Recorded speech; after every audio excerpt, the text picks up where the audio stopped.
Nathan Law is pounding the pavement once again. He was a student leader at Hong Kong's pro-democracy protests 2 years ago. Now he's the head of a newly founded political party and running for a seat in the city's legislative council. His demand? That the people of Hong Kong be allowed to decide their own future. Every day, pro-democracy candidates like Nathan Law are out in the streets of Hong Kong trying to convince voters of how important these elections are for the city's future. But he says the government has been making it difficult for him and his party to get their message across. The government is saying that those words like self-determination and referendum are violating the basic law, so they blocked us of using this. It really harms us to deliver our political stance to the voters. Law himself was recently sentenced to community service for incitement during the protests of 2014. A sentence just short of disqualifying him as a candidate.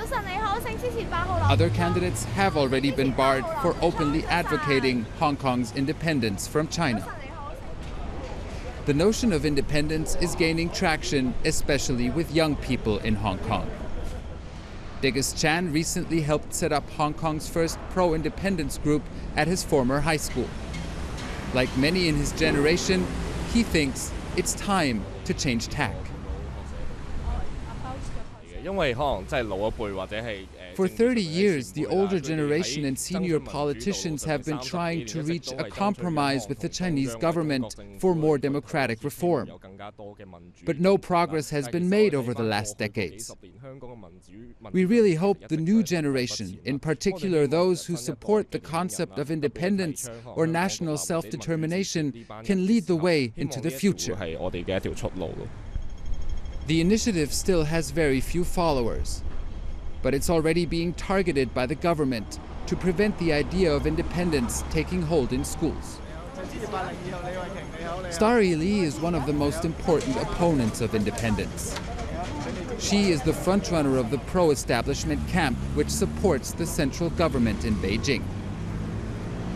Hong Kong is part of China. If we want to move forward in all aspects, politically, economically, and even socially nowadays, because we are such close, we need to cooperate. We have to reach a mutual consensus, right? We cannot just act in our own way. That is the wrong solution to Hong Kong, and it is not going to solve the problem.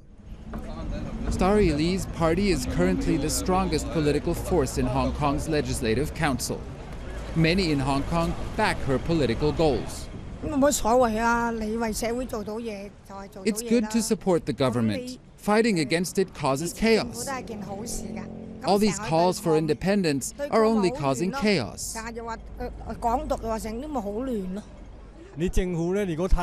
Hong Kong's government is chaotic, Hong Kong becomes chaotic too.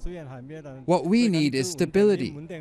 Hong Kong is a business society, and instability is not good for business. No matter which camp comes out on top on Sunday, the result will reflect the deep divide that runs through Hong Kong society, a divide that the intensifying political clashes will likely only widen.